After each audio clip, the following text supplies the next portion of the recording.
Allah itu sumber dari segala-galanya gitu. Saking punya sifat maha pengasihnya, dia itu bisa membuat kita menjadi pencipta itu sendiri gitu. The creator, menjadi pencipta terhadap hidup kita sendiri. We are a creator of our own life gitu. Sesuatu yang dilakukan tidak dengan kasih, ya nggak bekerja dengan sempurna, dia pasti ada halangan. Tapi sesuatu yang digerakkan dengan kasih, di kasih itu ada kecerdasan, ada power, ada iroda. Di kata Rahman itu include semua keberadaan di situ. Makanya kan diawali Bismillahirrahmanirrahim.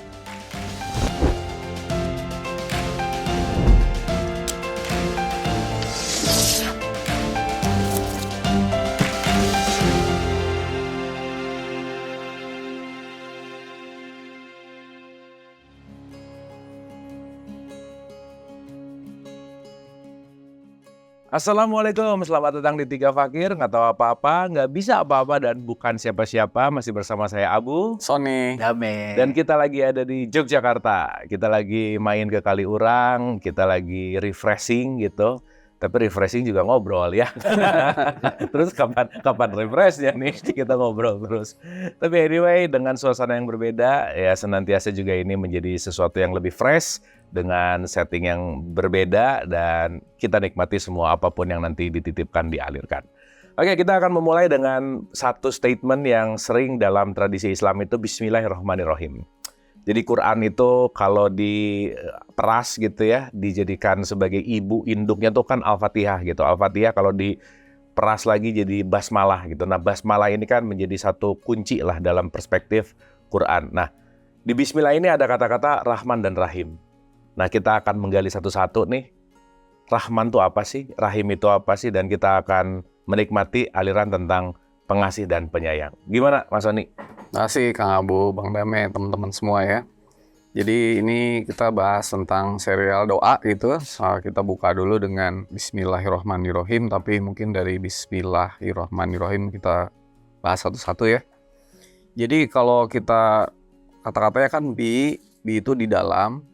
Ismi itu sebenarnya sering orang menyebut sebagai nama, padahal ismi itu berasal dari kata Yunani ya, karena dulu kan peradaban Yunani udah lebih dulu kan, yaitu ismos. Ismos itu artinya aliran gitu. Jadi di dalam aliran. Nah, di dalam aliran yang seperti apa?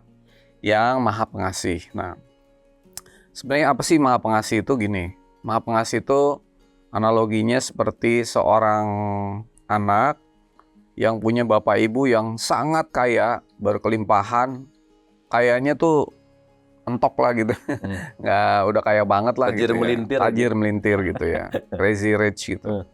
Nah, saking kayanya ini, pokoknya anaknya mau minta apa aja sama bapak ibunya dikasih gitu, dan bisa ngasih gitu. Tapi dalam perkembangan anaknya, begitu anaknya lahir jadi bayi, kan nggak mungkin, anaknya juga nggak tahu bapak ibunya tuh punya apa juga nggak tahu, kan namanya juga bayi ya, paling dia minta susu gitu kan. Lalu menuju kepada umur yang lebih besar gitu, misalnya 5 tahun, mulailah dia minta permen gitu kan, minta permen, minta coklat, minta es krim gitu kan. Nah, naik lagi ke level lebih tinggi lagi, misalnya di umur 8 tahun, 10 tahun dia mulai minta mainan, minta iPad, minta macam-macam gitu. Semua bapak ibunya bisa kasih gitu. Lalu dia mulai ke remaja, mulailah dia minta motor, minta mobil gitu ya, anak orang kaya kan. Lalu umur ke 25, dia mulai minta yang pesawat mungkin gitu kan, mulai minta Gaya banget ya itu ya, 25 minta, iya. minta private jet dong. Private jet, orang bapaknya minta apa aja bisa gitu. Tapi begitu dia udah dewasa, di umur kayak 40-an gitu, dia udah mulai mikir, kayaknya aku udah nggak perlu itu semua gitu. Aku harus mulai minta caranya ke bapak ibu, bagaimana bisa jadi bapak ibunya gitu loh. Nah, jadilah dia bisa memberi dan berbuat seperti bapak ibunya buat sesamanya gitu. Bukan buat dirinya lagi gitu. Nah, jadi Tuhan itu tadi analogi ya. Kalau Tuhan itu maha pengasih ya, sebenarnya dia itu, Allah itu sumber dari segala-galanya gitu.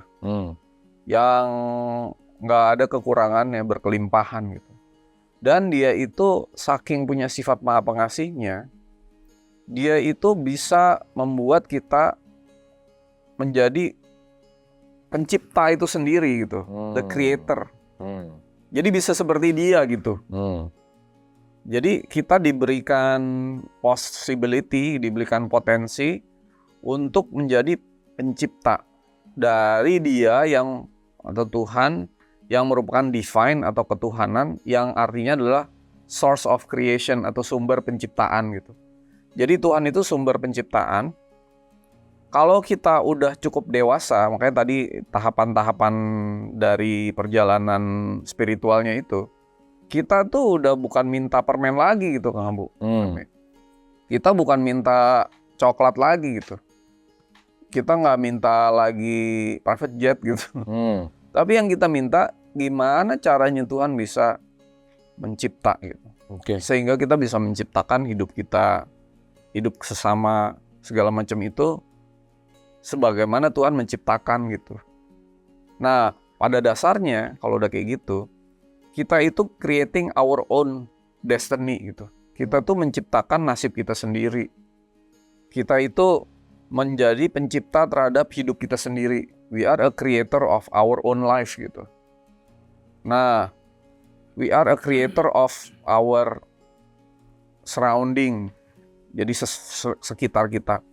Nanti pada level yang lebih tinggi ya kita creator yang bisa membuat vibrasi ke seluruh alam semesta gitu. Nah, potensi ini harus diketahui gitu. Karena kalau enggak, kita nggak tahu potensi sebagai creator atau disebut co-creator yang punya orang tua source of creation gitu, right? Jadi kita perlu sadar dulu bahwa hidup ini kita yang menciptakan. Jadi hidup ini nggak ada yang random gitu. Hidup tuh nggak kebetulan gitu. Hidup adalah apa-apa yang kita create di masa sebelumnya itu akan manifest di masa yang akan datang gitu.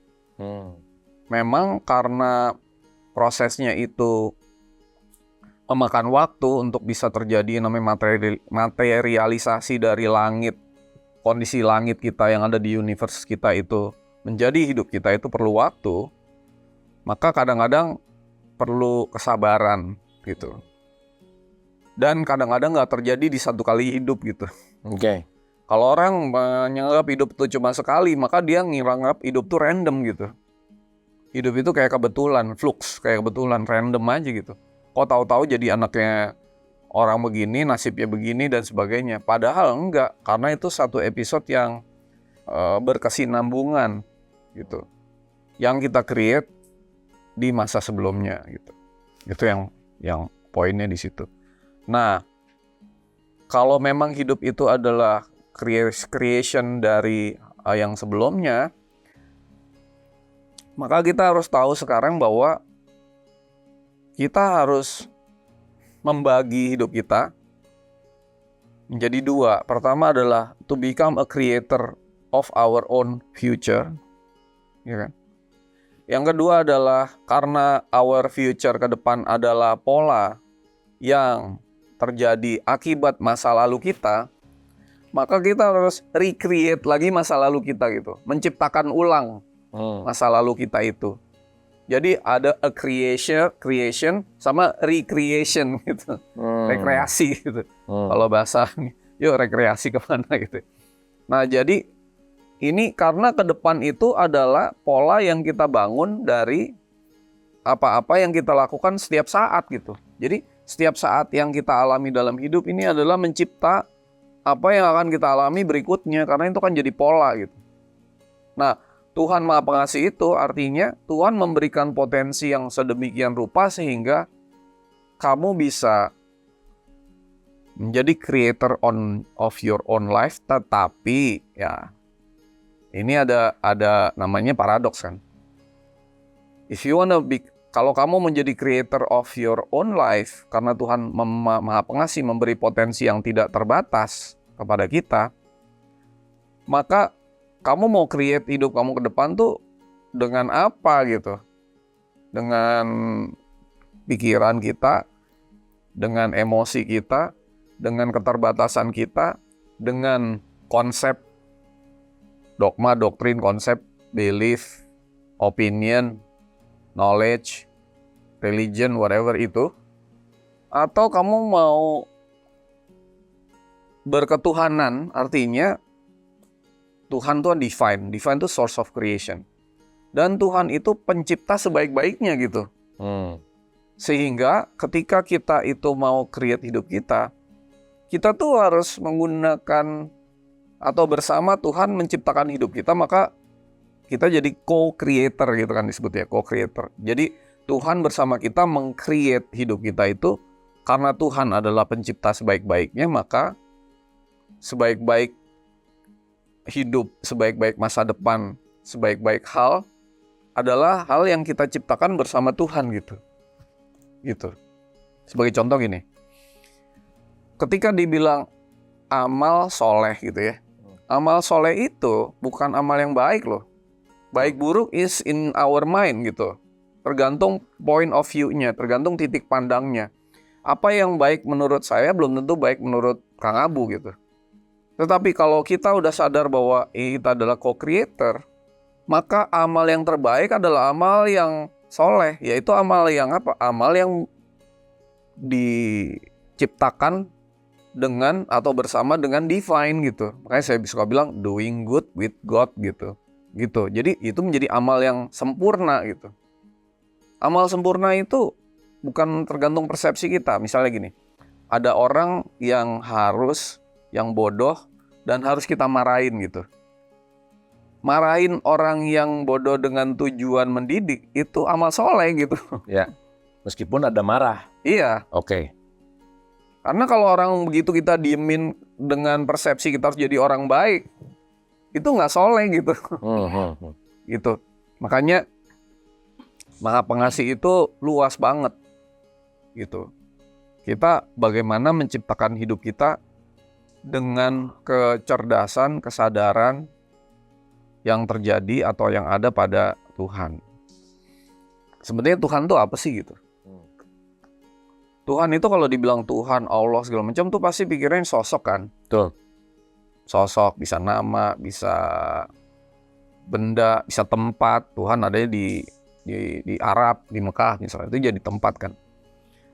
Tapi apa sih Tuhan itu? Definisi Tuhan adalah, kalau buat saya secara subjektif ya, kesadaran atau kecerdasan tertinggi yang kamu pergunakan di dalam menciptakan sesuatu gitu. Misalnya gini, ada orang yang menciptakan hidupnya karena ada suatu kejadian, dia harus membuat suatu respon atau reaksi gitu.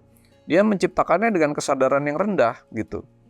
Makanya di Quran dibilang, kamu menyembah setan gitu kan. Yeah. Berarti Tuhannya setan kan. Tapi yang dimaksud dengan Tuhan pencipta sebaik-baiknya adalah Tuhan yang kita pergunakan sebagai kecerdasan yang dipergunakan itu adalah kecerdasan yang tertinggi gitu. Oke. Itu agak ribet nggak? Oke. Kira-kira gitu sih. Oke. Nanti kita akan kembali ke esensi dari Tuhan itu sendiri sih Mas. Itu tuh menarik banget. Jadi pengasih adalah bagaimana kita menjadi creator gitu ya. Dan dalam konteks itu adalah berkreasi bersama Tuhan karena Dia adalah pencipta sebaik-baiknya kan gitu intinya. Betul. Oke. Oke Mas, aku dapat note-nya nih. Bang Name nih, gimana nih kita? Makasih Kang Abu, Mas Soni. Bismillahirrahmanirrahim. Saya suka sekali pembahasan ini karena ini berkaitan memang dengan kesadaran kita bahwa kita adalah pencipta hidup kita. Dengan apa? Bismillahirrahmanirrahim. Bahkan dalam tradisi Sufi itu sudah terbiasa di kalangan Sufi, mereka-mereka yang sudah mengalami seluruh alam semesta ini diciptakan dengan harus katakan Bismillahirrahmanirrahim. Nah jadi Bismillahirrahmanirrahim itu kalau dipahami mereka yang ahli hakikat atau yang sudah membuktikan itu bukan hanya kata-kata, tapi bisa nanti itu menjadi afirmasi yang kuat. Tetapi kayak nama tadi ya, nama itu sebenarnya keberadaan, esensi yang sempurna disebut Allah, Ismul Azam, Supreme Name, itu paling dekat dengan Dia, itu dinamakan kasih. Jadi zat yang selalu ada itu, yang disebut nama, bukan nama yang dipersepsi dari pikiran ya. Esensi keberadaan itu nama dalam perspektif tasawuf. Itu sempurna, itu Allah, bukan sosok. Jadi Allah itu bukan sosok sebetulnya kalau dari sisi hakikat. Yang paling dekat dengan dia itu ada, dikenalnya sebagai kasih, rahmat. Jadi di balik seluruh alam semesta ini terbentuk atau tercipta, di situ ada satu keberadaan namanya Rahman. Makanya tidak mungkin orang bisa mencipta atau doanya terkabul. Doa kan berarti sudah ada pemisahan kan. Aku di sini berdoa seolah-olah ada di sana yang maha tinggi. Tapi sebetulnya ketika kita mengatakan kasih dengan nama Allah yang kasih, Rahman Rahim, kasih itulah yang mencipta. Gitu. Keberadaan itu sendiri. Jadi mungkin tidak berkata-kata, tidak menggunakan kalimat verbal, tetapi kasih sayang, mau kita pakai terminologi frekuensi, energi, itulah sebetulnya daya cipta yang menggerakkan seluruh alam semesta ini, dan kita yang ditiupkan roh itu diberikan itu kesempatan untuk menggunakannya di dalam kehidupan ini. Makanya disebut co-creator. Jadi saya pribadi kan kalau bicara subjectivity, saya selalu bilang mau menciptakan apapun ya dengan Bismillah gitu. Rahman gitu. Jadi mereka yang sudah melakukan satu proses kontemplasi, perenungan, meditasi, katakanlah tafakur, tiba-tiba dia ngelihat, rupanya Bismillahirrahman. Nanti kita bahas rohimnya lagi. Semua ini tercipta dengan itu, dengan power itu. Semuanya gitu. Jadi sesuatu yang dilakukan tidak dengan kasih, ya nggak bekerja dengan sempurna, dia pasti ada halangan. Tapi sesuatu yang digerakkan dengan kasih, di kasih itu ada kecerdasan, ada power, ada iroda. Di kata Rahman itu include semua keberadaan di situ. Makanya kan diawali Bismillahirrahman dengan zat. Nama itu di sini zat sebetulnya, keberadaan yang sempurna, Ismul Azam Allah, yang punya sifat khas, karakter khas bersama dia, Rahman gitu. Itulah daya cipta. Jadi ada satu kata-kata bagus nih Kang Abu Mason. Bismillahnya seorang wali itu sama dengan kehendak Tuhan gitu. Kehendak keberadaan Tuhan itu. Ya kan? Nah ini sama kayak misalnya kadang-kadang kan kita kalau sisi praktikalnya nih Kang Abu. Wah ini kayaknya enak nih membuat ini gitu. Tahu-tahu nggak lama jadi gitu. Itu kan ada semacam kayak aliran. Nah, Mas Sony menggunakan kata aliran, dia orang nangkap. Kayak semacam ada kayak terbuka, tersingkap, lakukan ini gitu. Jadi orang yang melakukan dengan kasih pada level tauhidnya, dia sadar bukan dia yang berbuat sebagai individu. Kalau di kita kan aku 3, aku 4. Bukan kamu yang berbuat. Tapi yang berbuat itu adalah ya nama Allah Rahman. Nah nanti kan ketika semua orang berbuat semau-maunya, terjadi ada ketidakseimbangan, ya baru muncul nama berikutnya nanti, itu kita bahas berikutnya, yang menjaga keseimbangan. Tetapi bisa dikatakan bahwa apapun yang tercipta, termanifest, tertajalikan menjadi form rupa, nggak lepas dari nama Allah Rahman. Itu sebenarnya satu kesatuan. Tapi kan akal kita kan paham kalau dia diuraikan, diformkan, didefinisikan. Tapi itu satu kesatuan. Jadi kayak gini Kang Abu, dengan nama Allah itu, Rahman itu berarti gini. Kayak saya suka analogikan gini. Seorang panglima itu kan berganti tugas, digantikan oleh yang lain. Diberikanlah ke tongkat komando kan. Nah tongkat komando ini kan menjadi powerful. Dengan tongkat komando ini dia bisa memerintah 1000 pasukan gitu kan. Nah sama juga tadi itu. Jadi waktu analogi dari Mas Sony itu, kaya sekali bapaknya itu, terus dia minta A, minta B, minta C sampai pada yang tertinggi. Yang tertinggi bukan lagi itu. Aku mau seperti engkau mencipta. Itulah dengan nama Allah yang Rahman. Nah kesadaran kesadaran, keinsafan terhadap itu, itulah Rahman. Nah, Rahman itu asalnya dari Ismul Azam, Allah. Hmm. Itu dari mana? Ya dari esensinya. Jadi nama di situ tuh bukan yang dipahami selama ini kalau kita baca Quran kan. Ya. Rahman sifat, bukan sifat di individu, itu metafisik banget Kang Abu. Gitu. Jadi saya sendiri secara pribadi sadar nggak mungkin sesuatu tercipta tanpa terhubung dengan zat, Ismul Azam sama kasih. Nggak akan bisa. Ya. Bahkan seluruh yang tercipta itu datang dari situ, sumber. Nanti kalau dia ke rahimnya itu beda lagi tuh, itu sudah mulai agak spesifik. Itu Kang. Jadi ini adalah doa, kan ini seri doa. Doa dalam pengejawantan aktual dari proses kontemplasi kita, suluknya kita. Jadi bismillahirrahmanirrahim. Jadi buat apapun, ya dengan bismillahirrahmanirrahim. Bismillah, dengan kasih. Kasih itu apa? Ya keberadaan itu sendiri sebagai sumber. Sama seperti orang suami istri kan dengan kasih tuh dia mencipta. Ya lepas dari akhirnya jadi punya anak, jadi kadang berantem. Tapi kalau tidak ada energi Rahman di situ, nggak mungkin. Nah nanti ada lagi tuh, ya spill sedikit, rahim. Itu kan protek kan, perut ibu namanya rahim. Kalau Rahman itu apa saja. Orang yang mengingkari, orang yang membunuh, itu asalnya semua dari Rahman.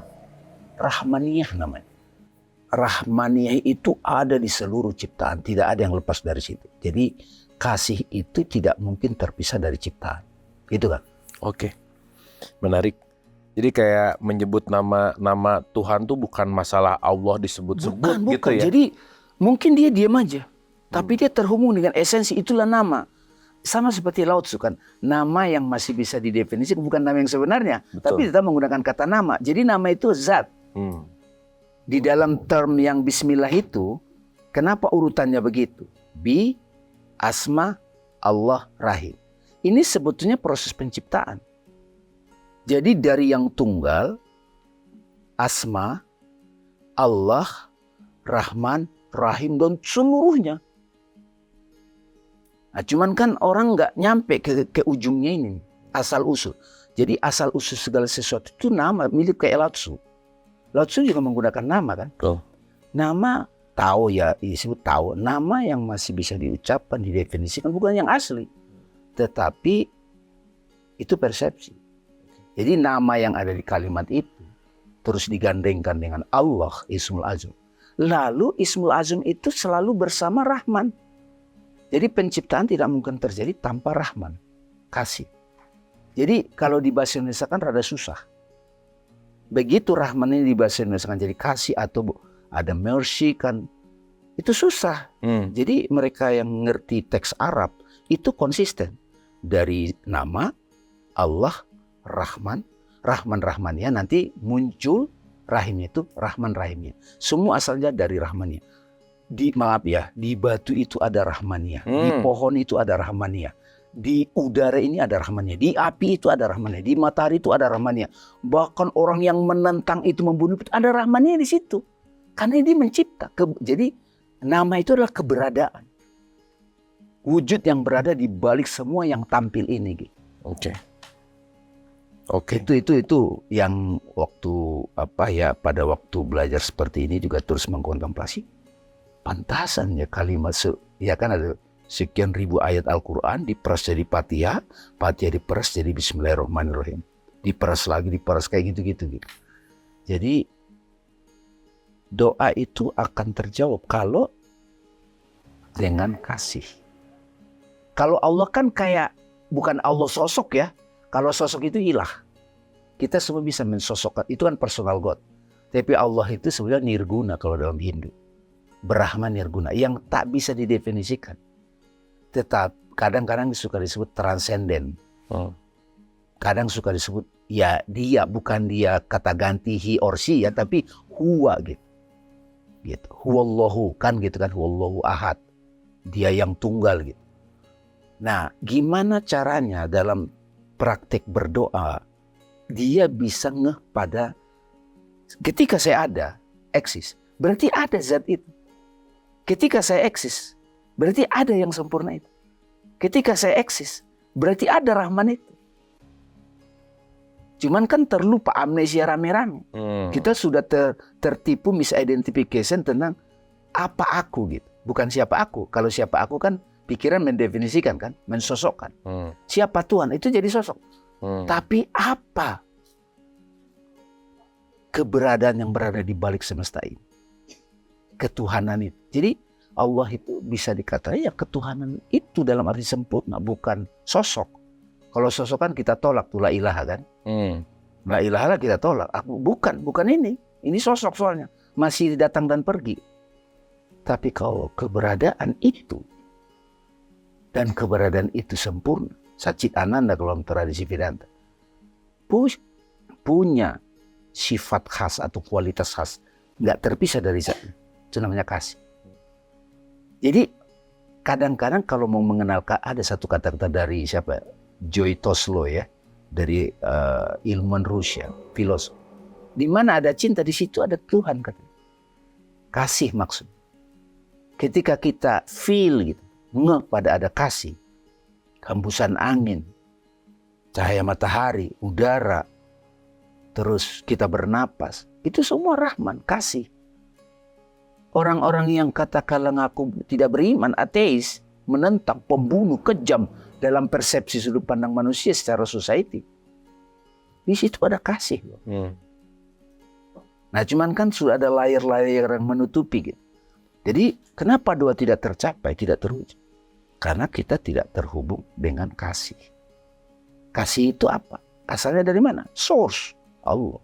Dari mana? Esen. Nah, nama di situ maksudnya bukan nama seperti yang disebut-sebutkan. Oh, apalagi nama batu, benda. Itu agak aneh tuh kalau ke Adam diajarkan nama-nama benda gitu. Itu tuh aneh. Kalau mereka yang udah belajar tauhid, tasawuf masih oh nama di situ maksudnya bukan seperti yang kau pikir. Nama itu esensi dari apapun yang membuat ini berada. Itu dikenalkan pada. Jadi Adam itu tersingkap pada dia semua. Jadi siapapun yang sudah tersingkap kepadanya nama Rahman, kasih, maka dia punya daya cipta. Daya cipta siapa itu? Bukan punya dia. Kasih itu sendiri yang mencipta. Gitu kan. Oke. Jadi ini dari atas nih. Tapi Mas Sony tadi bagus, dia kasih analogi dulu. Orang tua yang kaya itu kan sebenarnya sumber kan Allah. Kalau Kristen itu kan bapakku nyebutnya kan, itu kan analog. Ya kalau kita itu kita asalnya dari sumber, ada dong sifat-sifat dia, kualitas dia di kita. Nah itu loh. Jadi perjalanan spiritual itu sebenarnya untuk mengekan itu. Yang sebenarnya selalu ada, nggak pernah nggak ada. Cuma tertutupi oleh ya ini kita sebut aku tiga kan, emosi yang tampak. Sehingga kita udah nggak melihat segala sesuatu sebagaimana adanya. Sebagaimana adanya itu selalu sebagaimana yang menurut persepsiku mau. Jadi sekali lagi ya dalam apa yang saya pelajari dan saya kontemplasi sahabat-sahabatku, teman-teman penonton, ketika kita sebut bi asma itu nggak main-main. Allah, Rahman, bahkan saking powerfulnya kalimat ini diafirmasi itu jadi mengundang terbukanya hakikat kasih itu. Ya Rahman. Nah itu nanti afirmasinya jadi powerful. Tapi sekali lagi kalau cuma nyebut-nyebut tanpa ada proses kontemplasi intelektual, berkesediaan hati untuk menerima iluminasi gitu, revelation, nggak akan bisa powerful. Jadi bisa saja orang itu tidak beriman menurut orang lain, tidak beragama dari kecil. Tuh. Tapi dia terbuka kepada kasih itu, dia punya daya cipta. Itu loh maksudnya. Jadi ini universal, nggak ada urusannya sama form agama. Karena dia energi kasih. Misalnya kita ketemu siapapun, dengan hewan sekalipun, dengan apa ya? Ya kita perlu uji lah. Harimau atau buaya, kalau kita berada dengan energi kasih, karena itu tinggi, dia bisa menundukkan itu. Gitu kira-kira. Jadi itu kan, jadi apa ya? Makanya saya suka ini diskusi ini kalau dielaborasi panjang sekali. Intinya gini, seluruh alam semesta ini tercipta karena Rahman. Allah, Asma, Bismillahi, Rahman. Nah rohimnya itu nanti itu ada spesial karena itu sudah masuk ruang dan waktu. Sudah ada semacam kayak orang yang membenci kita itu sebetulnya itu Rahmannya Tuhan juga. Oke. Tapi kita belum tentu bisa melihatnya, itu butuh rahim. Oke. Thank you Bang Dame. Mas Sony mungkin mau menambahkan dulu karena ini kita akan dalam banget gitu. Silakan mungkin. Mungkin nggak nambahin ya. Tapi pertama gini, lebih duluan mana budaya Yunani dan budaya Arab? Kalau dari budaya Yunani, Berarti kata-kata Arab bisa berasal dari Yunani nggak? source-nya gitu ya. Isma itu dalam bahasa Yunani itu ismos. Ismos itu aliran. Jadi sebenarnya mungkin kita harus gini, sorry. Kalau disebut nama Tuhan, nih ya, nama itu sesuatu yang secara konotasi itu statis gitu. Tapi aliran itu dinamis gitu. Jadi kalau saya menerjemahkan di dalam aliran Tuhan Allah ya, Tuhan itu statis gitu. Tapi ketuhanan itu dinamis. Jadi ketuhanan itu apa? Source of creation gitu. Jadi kalau kita bilang kita menyembah Tuhan, itu menyembah sesuatu yang kayak sosok yang statik gitu. Tapi kalau kita menyembah Tuhan sebagai di dalam alirannya yang maha, sumber dari semua source of creation, di mana kita bisa menggali itu gitu. Kita jadi memahami Tuhan sebagai sebuah ketuhanan gitu, yang bukan statis tapi dinamis gitu. Jadi artinya dengan adanya arti baru, ya of course ada disebut nama boleh, tapi kalau aliran itu kita jadi terus-menerus dialirkan gitu. Bukan sebuah kayak nama yang statik dan sosok yang statik juga. Itu yang pertama. Kedua, mungkin saya mau ini aja ya. Disebut Maha Pengasih, itu asal katanya dari kasih atau dari asih gitu. Itu dua hal yang berbeda. Jadi kasih itu tadi, dia bisa memberi segala-galanya. Tapi asih itu, gini. Orang tua yang bertanggung jawab, meskipun dia kaya, dia nggak mungkin ngasih segala-galanya membuat anaknya tuh diracunin gitu. Kayak giving poison kepada anaknya karena dia ingin memberi segala-galanya tetapi ingin asih asuh gitu. Membuat anaknya itu bertumbuh kesadarannya gitu. Jadi nggak semua akan dikasih sama dia. Tapi dia menjadi maha pengasihnya itu dengan sifat asih gitu. Mungkin ini aku bisa kasih ini buat kamu, tapi ini nggak bagus buat kamu gitu. Jadi dia maha asih juga gitu. Asih, asa, asuh. Jadi mendidik, membimbing, menumbuhkan, nurturing gitu kalau bahasa Inggrisnya. Supaya si co-creator ini menjadi creator yang berkualitas, makin ada divine qualities-nya seperti mendekati atau berangsur-angsur menuju ke arah seperti dia gitu, kira-kira gitu. Jadi di dalam aliran Tuhan yang maha pengasih, yaitu maha kasih, tapi juga sekaligus maha asih gitu. Yang selalu terus-menerus tahu yang terbaik buat hambanya. Jadi kadang-kadang gini, kayak kita bahas serial tentang ujian, azab, musibah, cobaan. Kadang-kadang hamba ini meskipun Tuhan bisa ngasih segalanya, dia yang dikasih cobaan gitu. Karena itu yang terbaik buat dia gitu. At certain point of life untuk nurturing dia, karena dia bukan cuma maha pengasih tapi juga maha asih gitu. Kadang-kadang dia perlu dikasih ujian gitu. Jadi nggak semuanya akan diberi, enggak. Itu akan meracuni dia gitu, kira-kira gitu. Jadi kita harus tahu alirannya bahwa Tuhan maha ngasih itu lagi mau didik saya supaya saya suatu saat jadi co-creator, mendekati atau berangsur-angsur menggunakan kecerdasan yang seperti yang berasal dari sumber penciptaan itu gitu. Makanya Tuhan sebagai God, yaitu statik kalau buat saya, and Tuhan sebagai divine, which is dinamis gitu. Thank you Mas Sony, Bang Dame. Kita akan dalemin lagi ya, tapi poinnya adalah dalam pembukaan ini ketika kita bicara tentang Bismillahirrahmanirrahim, di situ ada kata Rahman, itu kata kuncinya adalah pengasih. Pengasih itu adalah bagaimana diberikan untuk menjadi creature. Dalam perspektif mungkin disebut yang populer nama itu kualitasnya bukan sebagai identity, tetapi juga dialirkan itu adalah sesuatu yang sangat dinamis. Nah yang jadi pertanyaan, Rahman Rahim ini apa sih output dan bagaimana terjadi dalam kehidupan kita? Kita akan bahas di episode yang akan datang. Terima kasih.